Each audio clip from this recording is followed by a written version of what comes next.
Hey guys, this is MB from Cult of Careers.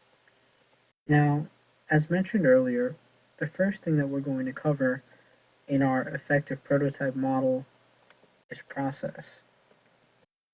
Now, why process?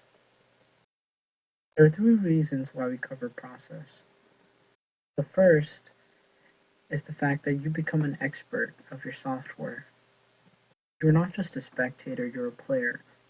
Now, even though you don't have a technical understanding of what your software is going to do, you are going to be able to know the nuts and bolts of how and why your software does what it does. This can be very helpful for explaining to others what your software exactly does and how it can help them. Secondly, it saves a lot of time when it comes to designing your software. Oftentimes, people will spend hours upon hours changing colors, changing windows, etc. And this brings the focus back to the software. You won't add any clutter or any fluff to your software. You'll be able to deploy it much faster and quicker with laser focus. And lastly, going back to getting your software out there, it reduces a lot of headache when it comes to programming. Now, whether or not you're programming this yourself or you're hiring someone else to program your software, this will help you to make your objectives very clear and very straightforward so that the time between getting your software validated and getting it into production and live will be a lot quicker. So, how are we going to go about doing this? The way that I go about doing it is I use bullet points. And I imagine myself going through a step-by-step process on what the software does. I start off with the first thing that the user is going to do, and I keep in mind the goal and the objective in mind. So I work backwards. Now, going back to the example that we talked about in the introduction to this course, I wrote down the goal for the software. So the goal for the software is pretty straightforward. We're going to take golf data from Alibaba.com and Amazon.com, aggregate them together, and compare the prices of things from those two websites. So let's start the process. Now, the first thing that's going to happen is you're going to have a user log in,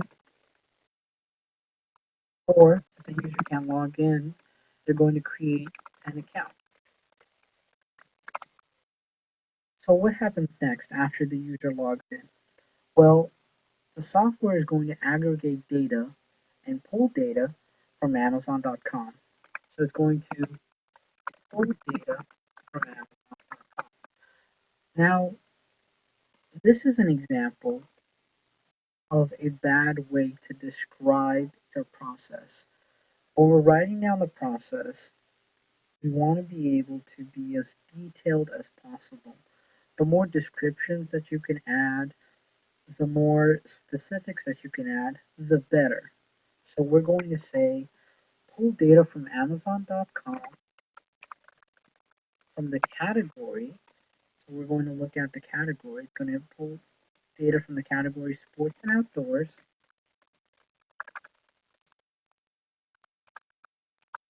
And the subcategory,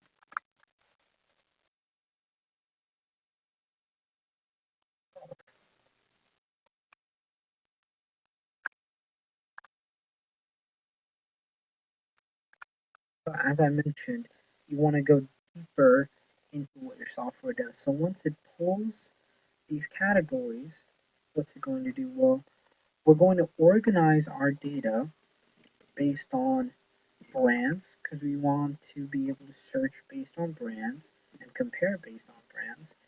And then these specific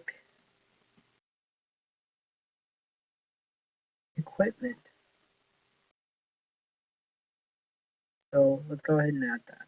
So we're going to organize the data based on brands. And so we can be specific about the brands.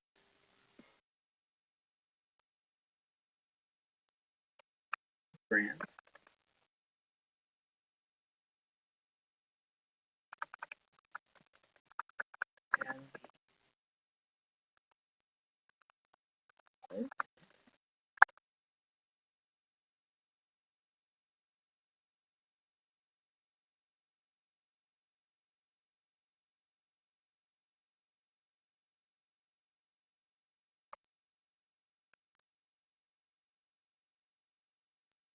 so once we've been able to get the data that we need, we haven't really talked about the format. So we're going to say format the data based on brand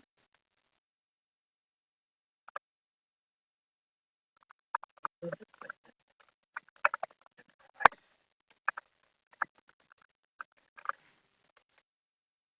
So we've covered how our software is going to pull, aggregate, and format data from Amazon.com. I'm going to go ahead and do the same thing for Alibaba.com.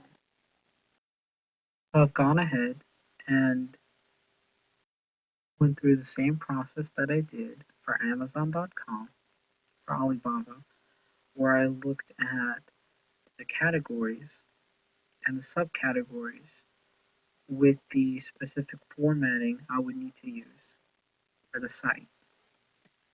So now comes the secret sauce, where you'll compare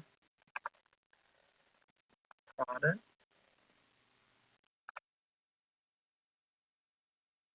names and prices.